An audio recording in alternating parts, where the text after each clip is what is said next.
Good morning student. Today's के the next topic that mean frequency of lightning. तो हमने previous lecture में पढ़ लिया था how far away has lightning bolt falling. तो आज हमने पढ़ना frequency of lightning. On an average lightning strike the earth about 100 time every second. मतलब क्या बोल रहा है कि अगर हम एवरेजली निकालें तो हर सेकेंड हंड्रेड्स ऑफ लाइटनिंग क्या करता है, अर्थ सरफेस को स्ट्राइक करता है। ठीक है बेटा। For lightning to strike a combination of factor required. ठीक है बेटा। अब इस नेक्स्ट है कि लाइटनिंग को स्ट्राइक करने के लिए कुछ फैक्टर्स को हिंदी में बोलते हैं तथ्य। ठीक है बेटा। कुछ फैक्टर्स रिक्वायर्ड होते हैं। ठीक है। Since the probability of all around the factors combining at a place in a short interval of time is less, a repeat lightning is bolt is less likely. इसका मतलब क्या होता है बेटा कि एक ही प्लेस पे दो बार लाइटनिंग गिरने के जो चांस होते हैं वो काफ़ी ज़्यादा कम होते हैं। ठीक है बेटा। प्रोबेबिलिटी का मतलब यही होता है कि एक ही प्लेस पे मतलब किसी भी चीज़ के द्वारा लाइटनिंग गिरने के चांस काफ़ी ज़्यादा कम होता है। रेयर ही होता है कि एक प्लेस पे दो बार लाइटनिंग कभी गिरा हो। We can not prevent lightning from striking. हम कभी भी लाइटनिंग को गिरने से रोक नहीं सकते। वी कैन नॉट, ना ही इनका हम डायरेक्शन को ऑल्टर कर सकते हैं। ठीक है बेटा। पर हम कुछ प्रिकॉशंस ले सकते हैं। ठीक है। अपने आप को लाइटनिंग से बचाने के लिए। जैसे नेक्स्ट बेटा लाइटनिंग रोड, ये भी हमने पढ़ लिया है। लाइटनिंग रोड भी हमने बेटा प्रीवियस लेक्चर में पढ़ लिया है। आपको अगर याद होगा तो हमने लाइटनिंग रोड भी पढ़ लिया था प्रीवियस लेक्चर में, तो हमने यहाँ से कंटिन्यू करना था आज। ठीक है। When lightning strike a large amount of current associate with, याद रखना बेटा लाइटनिंग जब भी स्ट्राइक करता है तो उसके साथ काफ़ी ज़्यादा लार्ज अमाउंट में करंट भी प्रेजेंट होता है, वो भी उस सरफेस पे जाके स्ट्राइक करता है। ठीक है। दिस एनोमरस मतलब काफ़ी ज़्यादा अमाउंट हो, मतलब आप सोच नहीं सकते उतना amount of current is carried to the earth through the lightning rod and the copper or aluminum wire attached to it. In the absence of such arrangement, the current will pass through the building, thereby causing the damage of life and property. अब हमने पिछली बार पढ़ा था कि building के बिल्कुल ऊपर में, ये देखो बिल्डिंग के बिल्कुल ऊपर में आपको ये जो पोर्शन दिख रहा है ना, यहाँ क्या होता है बेटा, इस टाइप का ये बना होता है। मतलब कि बिल्डिंग के सबसे ऊपर ना इस टाइप का रोड लगा, जब भी कभी लाइटनिंग गिरती है तो ये रोड पे गिरती है। ये रोड क्या होता है, फर्दर एक मतलब कि मेटल कॉपर या एल्युमिनियम वायर के थ्रू ये क्या होता है, अर्थ सरफेस के अंदर 10 मीटर तक क्या होता है, डिग किया होता है। मतलब 10 मीटर तक के अंदर में डाला होता है, ताकि अगर कहीं लाइटनिंग कभी गिरे तो वो इससे पास होते हुए, इस वायर से पास होते हुए अर्थ में चल जाए और इस बिल्डिंग को कोई नुकसान ना पहुंच जाए। ठीक है बेटा। लाइटनिंग सेफ्टी मेजर्स नेक्स्ट है। If you hear a clap of thunder you need to take safety measure. अगर आप बेटा कभी भी थंडर मतलब कि थंडर का आपको पता है ना, जब लाइटनिंग होती है ऐसी वाली तो आपको आवाज़ सुनाई देती है काफ़ी ज़ोर ज़ोर से। समटाइम तो बच्चे और इवन बड़े भी डर जाते हैं, इतनी तेज़ आवाज़ होती है। जैसे आपको ये सुनाई दे, जितना तेज़ सुनाई दे मतलब समझ लो कि वो बिल्कुल मतलब वो आपके आसपास ही कहीं पे लाइटनिंग हो रही है। अगर अब आपको आवाज़ तेज़ सुनाई दे रहा है तो लुक फॉर शेल्टर। सबसे पहले क्या करो, look for shelter. An appropriate shelter could be have building having lightning rod और कार और window close. The body of car act as a conductor path of lightning bolt. The person inside the car are safe. याद रखना जो car बने होते हैं बेटा वो भी इस तरह से बने होते हैं कि अगर उस पर लाइटनिंग गिर भी जाए तो उसको कोई नुकसान ना पहुंचे, बिकॉज वो एक तरह का कंडक्टर केज। मान लो कि कार के ऊपर लाइटनिंग गिरती है तो वो क्या करती है, वो सभी लाइटनिंग को पूरे कार पे क्या करता है, फैला देता है और हौली हौली वो लाइटनिंग अर्थ सरफेस में नीचे चल जाता है और उसके अंदर बैठे हुए किसी लोग को कोई नुकसान नहीं होता। इफ़ ए कार और building not near by do not take shelter under tree. याद रखना बेटा कभी भी अगर कभी आपको लाइटनिंग दिखे तो कभी भी शेल्टर के आसपास जाके अब कभी भी ट्री के नीचे शेल्टर मत लो। ठीक है। और ऑलवेज अपने मोबाइल फ़ोन स्विच ऑफ कर दो। If you are in the group of people stay about 50 feet away from each other. ठीक है। अगर आप ग्रुप हो 10-15 बंदों का ग्रुप हो तो आप क्या करोगे, एक दूसरे से दूर दूर होके रहना शुरू कर दो। ठीक है। If you are in open area keep yourself away from tree twice for of the tree tell. ठीक है बेटा। ट्री के टेल से दुगने डिस्टेंस पे अपने आप को, मान लो ट्री यहाँ पे है तो आप यहाँ आ जाओ, ट्री से बिल्कुल दूर दूर हो जाओ, क्योंकि लाइटनिंग गिरने के सबसे ज़्यादा चांसेस ट्री पे ही होता है। ठीक है।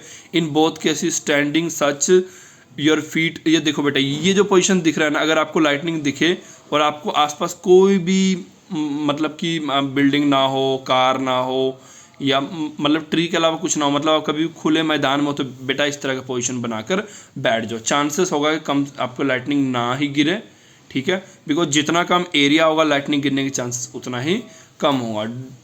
Do not lie on the ground, keep away from the swimming pool, swimming pool से दूर हो जाओ, ठीक है, क्योंकि जो वाटर रहता है गुड कंडक्टर ऑफ इलेक्ट्रिसिटी होता है। Do not carry umbrella, umbrella कभी भी कैरी मत करो। अम्ब्रेला के ऊपर जो नॉब होता है, अगर उस पर लाइटनिंग गिरी तो आपने तो नीचे पकड़ा होगा हैंडल, ठीक है, आपको इतना ज़ोर से करंट लगता है कि बेटा जब लाइटनिंग किसी भी गिरती नहीं, इतना ज़ोर से करंट लगता है कि कुछ ही सेकंड में उस इंसान की डेथ हो जाती है, ठीक है।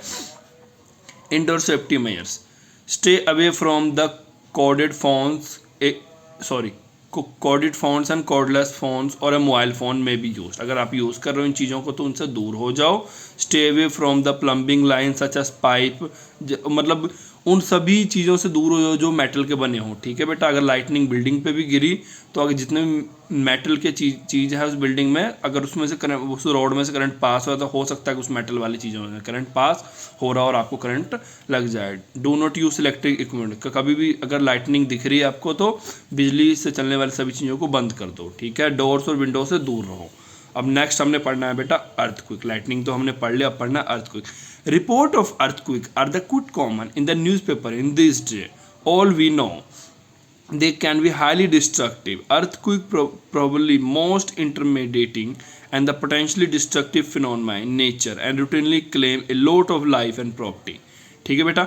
अब आप इसका मतलब क्या है कि आप मेनली जो आप अपने न्यूज़पेपर में काफ़ी सारा सुनते रहते हो अर्थक्विक के रिगार्डिंग, और याद रखना बेटा ना तो हम अर्थक्विक को कंट्रोल कर सकते हैं, ना अर्थक्विक से ना तो आप मतलब अर्थक्विक को आने से पहले पता लगा सकते हो, एग्जैक्ट टाइम नहीं पता लगा सकते, थोड़ा मतलब कि कुछ देर पहले, घंटा, 1.5 घंटे, 2 घंटे पहले हो सकता है। आजकल कुछ मशीन्स एडवांस आ गई, थोड़ा सा इंटिमेट मिल जाता है कि हाँ आ सकता है, ठीक है। तो अर्थक्विक से बचने का एक ही तरीका है कि घर उस हिसाब से बनाया जाए कि वो अर्थक्विक में ना टूटे, ठीक है। बाकी मैं डिटेल्स आपको आगे बताता हूँ। An earthquake is a sudden and violent shaking of earth surface. Earthquake क्या होता है? सडन और वायलेंट शेकिंग। मतलब अर्थक्विक क्या होता है, अभी मान लो आप बैठे हो क्लास में और अचानक ही अर्थक्विक आ जाए, या अपने घर में बैठे अचानक अर्थक्विक आ जाए, क्या होगा? अर्थ सरफेस क्या करने लग पड़ेगा? शेक करने लग पड़ेगा, ठीक है। And earthquake usually last for few second. Earthquake mainly तो ये कुछ सेकंड के लिए रहता है, but may be long enough the really violent earthquake extensive damage. But sometime ये थोड़ा लंबा भी चल जाता है, 15, 20, 25 सेकंड भी रह जाता है। अगर इतना सेकंड रह गया तो इसका मतलब क्या है कि इसने काफ़ी ज़्यादा नुकसान पहुंचाना है। The amphoteric condition that causes the thunderstorm, lightning, cyclones are predictably by today powerful weather prediction model. ठीक है बेटा, क्या बोल रहे हैं कि कई सारे मतलब कि एडवांस मशीनरी है हमारे पास जो हमें थंडरस्टॉर्म, लाइटनिंग, साइक्लोन्स के बारे में पहले ही बता सकते हैं, बट कोई ऐसा मशीन नहीं है जो हमें एग्जैक्ट बता सके कि इतने तारीख को इतने बजे अर्थक्विक आएगा। कोई भी मशीन आज तक नहीं बना है, ठीक है बेटा। इसके बाद हमने क्या पढ़ना है? The inner structure of earth and its relevance to the earthquake. ठीक है बेटा। Every 30 seconds or so, the earth shakes slightly, but these terminus are too mild to felt by the most people. मतलब कि हर 30 second में अर्थ थोड़ा सा shake करता है, बट ये इतना कम होता है कि हमें पता या तो नहीं लगता या तो ज़्यादा इससे कोई नुकसान नहीं होता है, ठीक है। जैसे जापान है, जापान की एग्जांपल ले लो। जापान में सबसे ज़्यादा अर्थक्विक आता माना जाता है, ठीक है बेटा। तो वहाँ पे हर सभी घर, हॉस्पिटल्स या वहाँ के डॉक्टर्स भी रेडी रहते हैं कि अगर वो ऑपरेशन भी कर रहे हैं तो वहाँ अर्थक्विक आ सकता है, तो उस अकॉर्डिंग वो अपना काम करते हैं ताकि जो पेशेंट है उनको नुकसान ना पहुँचे। वो उनको हैबिट हो गया है, क्योंकि कुछ मतलब 2-3 दिन के इंटरवल पे वहाँ पर अर्थक्विक आता ही रहता है। Before be probe deeper into the matter, let us first discuss the structure of earth. देखो बेटा, अगर मान लो आप ये मान लो अर्थ है बेटा, हम अर्थ को अगर कट करेंगे तो सबसे नीचे क्या होता है बेटा? ये वाला, ये अब येलो पोर्शन दिख रहा है, इसे बोलते हैं बेटा इनर कोर, ठीक है। येलो पोर्शन के थोड़ा ऊपर जाओ, ये आपको ऑरेंज सा दिख रहा है, इसे बोलता है आउटर कोर, ठीक है बेटा। और आउटर कोर की ये जो लाइनिंग दिख रही है ना, मतलब ये रेड वाली और ऑरेंज वाली के बीच में, इसे बोलते हैं बेटा लोअर मेंटल। और इससे थोड़ा बिल्कुल ऊपर चल जाओ अपर मेंटल। सबसे ऊपर अर्थ के सरफेस जो हमें मतलब आप मान लो कि अपने घर से बाहर निकलते हो और कहीं खेत में ही चलो जाते हो, खेत का सबसे ऊपर वाला पोर्शन दिखते हो, उसे बोलते हैं बेटा क्रस्ट, ठीक है। Earth consist of 3 layers, the crust, mantle and the core. The core is further divided into outer core और इनर कोर। ठीक है बेटा, कोर दो तरह के होते हैं, आउटर कोर और इनर कोर। ये देखो ये इनर कोर है और ये वाला कहाँ, आउटर कोर। ठीक है, the outermost layer of earth is the crust. Outermost layer earth क्या होता है, उसे क्या बोलते हैं, क्रस्ट बोलते हैं। और लिथोस्फीयर, क्रस्ट बोलो या लिथोस्फीयर बोलो। ठीक है, on the lithosphere plant and animal leave which taken a wall along with the surrounding environment. Lithosphere में ही हम रहते हैं, प्लांट हो गया, एनिमल। याद रखना बेटा, एनिमल वर्ड का मतलब नॉट ओनली मतलब कि हम जानवरों की बात नहीं कर रहे, हम उसमें इंसानों की बात भी करते हैं। ठीक है, हम जब थोड़े थोड़े आप बड़े क्लासेस में जाते जाओगे, वहाँ सिर्फ एक एनिमल वर्ड यूज होगा। एनिमल में सभी कुछ आएगा, इंसान भी आएंगे। ठीक है, हम भी उसी में आते हैं। ठीक है, फ्रॉम द बायोस्फीयर। ठीक है, देखो बेटा नेक्स्ट क्या है, lithosphere are field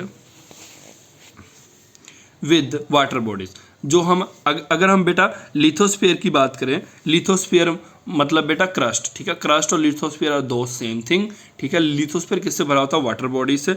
this watery component collectively called hydrosphere. ठीक है, लिथोस्फीयर को ही क्रस्ट बोलते हैं। ठीक है, और जो वो और ठीक है बेटा, लिथोस्फीयर को ही क्रस्ट बोलते हैं। और क्रस्ट पे क्या होता है, काफ़ी सारे पानी होता है। ठीक है, आपने देखा है ना, हम देखो सब क्रस्ट मतलब पृथ्वी का सबसे ऊपर वाला पार्ट। आपने देखा है ना, तालाब, समुद्र जो भी है वो सबसे ऊपरली पार्ट ऑफ अर्थ में हमें दिखाई देता है मेनली, सबसे ज़्यादा। ठीक है, इसका मतलब क्या है, ये जो वाटर बॉडीज होते हैं इनको बोलते हैं hydrosphere. The layer beneath the earth crust is the mental which is made with the molten rocks magma. याद रखना बेटा, अगर हम नीचे की तरफ जाएं तो वहाँ क्या होता है बेटा, मेंटल होता है। ठीक है, ये देखो अब मेंटल क्या होता है, ये देखो अर्थ क्रस्ट से जब आप नीचे की तरफ जाओगे उसके बाद जो लेयर होगा वो ये वाला होता है अपर मेंटल। और अगर और नीचे जाओगे, ये देखो ये ऑरेंज के जस्ट ऊपर, इसे बोलते हैं लोअर मेंटल। ठीक है बेटा, यहाँ से यहाँ तक इसे बोलते हैं मेंटल। और ये पता किससे बना होता है, जो पत्थर होते हैं ना, स्टोन्स होते हैं ना बेटा, अर्थ के अंदर बेटा इतना ज़्यादा टेम्परेचर होता है ना, वो क्या करता है, स्टोन्स को भी पिघला देता है। तो वो जो स्टोन्स जब बेटा पिघलते हैं ना, तो वो किस में कन्वर्ट हो जाता है, मेंटल में। स्टोन्स बेटा, अब स्टोन पिघल के बेटा पानी की तरह बहता है अर्थ के अंदर। ठीक है, और इसे बोलते हैं magma. The magma within the mantle is not stationary. Stationary word का मतलब होता है कि वो रुका नहीं रहता है, वो ऑलवेज चलता रहता है। स्टेशनरी मतलब रुका रहना, बट यहाँ लिखा है नॉट स्टेशनरी मतलब वो रुका नहीं रहता है। It rises up and down due to the convention current. ठीक है बेटा, and is the hottest near the outer core and coolest near the crust. ठीक है बेटा, अगर हम याद रखना बेटा, ये देखो आउटर कोर, जैसे जैसे हम आउटर कोर की तरफ जाएंगे ये मैग्मा सबसे ज़्यादा गर्म होता है। यहाँ पे आउटर कोर मतलब ये वाला पोर्शन की बात करें। और अगर आप क्रस्ट की तरफ जाओगे तो ये मैग्मा ठंडा हो जाता है, तभी हमें अर्थ क्रस्ट तभी हमें अर्थ क्रस्ट गर्म नहीं लगता। बट अगर आप अर्थ के नीचे जाओगे तो टेम्परेचर काफ़ी ज़्यादा बढ़ता जाएगा। नेक्स्ट क्या है, in the way the crust lithosphere is solidified magma floating on the mental. ठीक है बेटा, जो लिथोस्फीयर का मतलब क्या होता है बेटा, जो मैग्मा होता है वो कहाँ फ्लो करता रहता है, ऑलवेज मेंटल के अंदर। और अगर हम क्रस्ट की तरफ जाए तो वो सॉलिड हो जाता है। ठीक है, यानी कि जब ऊपर की तरफ जाओगे ये मैग्मा ठंडा होता जाएगा और नीचे की तरफ जाओगे ये और ज़्यादा गर्म होता जाएगा। The innermost region of the earth is called core. सबसे अंदर के रीजन को बोलते हैं हम core. The outermost core is about 2300 kilometre in the diameter. इसका मतलब अब डायमीटर वाला कंसेप्ट आपको समझाता हूँ मैं। देखो बेटा, ये मान लो अर्थ है। ठीक है, थोड़ी ड्राइंग थोड़ी गंदी है। ये मान लो अर्थ का सेंटर बेटा, यहाँ से यहाँ और यहाँ से यहाँ, मतलब क्या है, इस पूरे को बोलते हैं डायमीटर, आपको पता है ना। और इसको बोलते हैं, यहाँ से अगर आधा ले तो इसको बोलते हैं रेडियस। ठीक है, और इसका अगर हम 23 किलोमीटर इन द डायमीटर होता है। ठीक है, ये पूरा कितना होता है, 23 किलोमीटर इन डायमीटर। आप मतलब अर्थ सरफेस का अगर अब अर्थ सरफेस के नीचे की तरफ जाओगे तो अगर हम बिल्कुल सेंटर तक पहुंचना चाहते हो, सेंटर से दोबारा इस तरफ आना चाहते हो, तो आपको 23 किलोमीटर तक डिग करना पड़ेगा। ठीक है, it is believe to contain iron and nickel in the molten state. यहाँ पे आयरन और निकल क्या होता है, मोल्टन स्टेट में होता है। मोल्टन मतलब पिघला हुआ पानी की तरह वो बहता है वहाँ पे। ठीक है, ट्रेसिस ऑफ इसमें सल्फर भी होता है। ठीक है, द इनर कोर कहाँ पे है बेटा, 1200 किलोमीटर इन डायमीटर। अगर हम इनर कोर की बात करें तो वो 1200 किलोमीटर डायमीटर में प्रेजेंट है, ठीक है। It is a solid ball believe to compose mainly iron. ये बेटा क्या होता है, एक तरह का सॉलिड बॉल होता है। आप ध्यान से देखोगे तो ये जो बेटा है ना, ये पूरा है, ये नहीं, यहाँ पे भी है, यहाँ पे भी है, ठीक है। जो इनर कोर है, ये ऑरेंज वाला है ना, ये बेटा एक तरह का सॉलिड बॉल होता है, इस तरह का होता है, इस तरह का, ये अर्थ के अंदर इस तरह का होता है, ठीक है। इस रीजन में ये इनर कोर होता है, ठीक है। ये एक तरह का सॉलिड बॉल होता है, okay. Solid ball believe to compost, इसमें क्या होता है, ये बेटा आयरन का बना होता है। आयरन का बना का मतलब नहीं होता, इसके अंदर इसके अंदर आयरन जो होता है ना, मोल्टन स्टेट में बहता है, ठीक है। नेक्स्ट है the temperature at the centre of earth, क्या होता है बेटा, 6000 डिग्री सेंटीग्रेड, 6000 डिग्री सेंटीग्रेड है सेंटर ऑफ अर्थ का, ठीक है। अगर हम प्रेशर की बात करें तो प्रेशर देखो बेटा कितना ज़्यादा प्रेशर है, 1 10 100 1000 10,000 लाख 10 लाख 33 लाख एटमॉस्फेयर्स हैं यहाँ पे, ठीक है, क्या, ठीक है बेटा। इतना ज़्यादा प्रेशर, आप टेम्परेचर और प्रेशर देख सकते हो कितना ज़्यादा है। तभी याद रखना बेटा, स्पेस में जाना ईजी है, बट अर्थ सरफेस के अंदर जाना काफ़ी ज़्यादा मुश्किल है। अभी तक बेटा इसके अंदर नहीं जा सका, कोई भी ऐसा इंस्ट्रूमेंट नहीं बन सका जो अर्थ के सेंटर में जा सका, बिकॉज हम थोड़ी दूर तक जब हम खुदाई करते हैं मशीन से, तो मशीन पिघलना शुरू हो जाता है, ठीक है, क्योंकि टेम्परेचर इतना ज़्यादा होता है। The inner core made mostly of iron and solid because the extremely high pressure, ठीक है बेटा। जो इनर कोर होता है मेनली उसमें क्या होता है, पिघले हुए आयरन होता है, क्योंकि वहाँ का टेम्परेचर और प्रेशर काफ़ी ज़्यादा होता है, ठीक है बेटा। देखो बेटा नेक्स्ट क्या है, द ब्रांच ऑफ साइंस जो डील करता है अर्थक्वेक और इसके रिलेटेड फिनोमेना, उसको बोलते हैं सिस्मोलॉजी, ठीक है बेटा। ये एक बेटा वर्ड है जो अगर अर्थक्वेक के रिलेटेड हम यूज करते हैं। एंड द साइंटिस्ट वो study the behaviour of earthquake is called seismologist, ठीक है बेटा। द इंस्ट्रूमेंट जो इसके लिए यूज करते हैं इसको बोलते हैं सिस्मोग्राफ या सिस्मोमीटर, ठीक है, क्लियर है आपको। The characteristics of earthquake waves are visual on screen, ठीक है।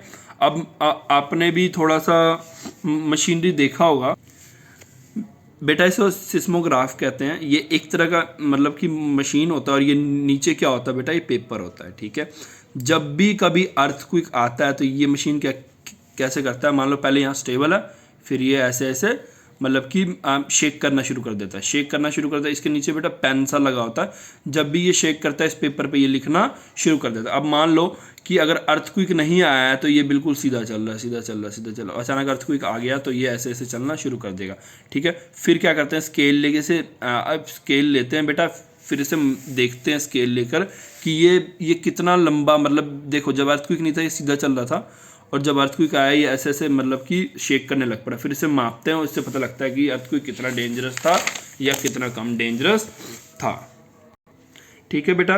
अब मैंने आपको ये चीज़ दिखा दी। अगर इस बेटा इसको आप और ज़्यादा अच्छे से देखना चाहते हो, इसके लिए कुछ नहीं करना है बेटा, आपने यूट्यूब पर जाना और लिखना है सिस्मोग्राफ, ठीक है। अब जैसे लिखोगे आपको कई सारे वीडियो दिखेंगे, और वीडियो आप ओपन करके देखोगे ना तो आपको और बेटर से दिखेगा कि ये एक्चुअली में कैसे काम करता है। मैंने तो आपको बेटा बताया, बट एक्चुअली अगर आप देखना चाहते हो तो वहाँ से जाकर देख सकते हो। अगर किसी को नहीं पता लगता है कैसे देखना है तो मुझे अब मैसेज कर देना, मैं आपको वीडियो ढूंढ के सेंड कर दूंगा, ठीक है। अगर नहीं लगता पता, पहले आप खुद चेक करना, okay. They are recorded by means of free floating pen and respond to the fluctuation in the intensity of shock wave। जितना ज़्यादा फ्लक्चुएट करेगा उतना ही, देखो जितना ज़्यादा फ्लक्चुएट करेगा उतना ही ज़्यादा लंबा ये लाइन इस तरह से मारेगा, ठीक है। इसमें the pen touches a roll of paper that scroll away slowly beneath इट, recording a continuous zigzag line representing a seismic shock. The higher, जितना ज़्यादा ये देखो ये पहले सीधा चल रहा था, पर जितना ज़्यादा ये लाइंस इधर से इधर जाएगा उतना ही ज़्यादा मतलब कि खतरनाक क्या है, अर्थक्वेक है, ठीक है बेटा। वो इसी को यूज़ करके मेजर करते हैं अर्थक्वेक कितना डेंजरस है या कितना कम डेंजरस है, ठीक है बेटा। The pen touches the paper scroll slow up beneath recording a continuous zigzag line representing the seismic shock. The higher the peak of zigzag, the higher the intensity of the shock registered. This is the basic concept of seismograph, and the recording is called seismogram. इस recording को बोलते हैं seismogram. It is a vaguely resembles in ECG. आपने ECG देखा ना बेटा, ये भी ECG के से मिलता जुलता है, ठीक है। वो अलग मशीन होती है, ये अलग मशीन होता है, बट जो इनके पैटर्न्स होते हैं ये वाले, ये ECG में वैसे होते हैं, ठीक है। और ठीक है, इलेक्ट्रोकार्डियोग्राम बोलते हैं which are record the patient heart beat, ठीक है। आज हमने इतना ही करना है। Thank you for today.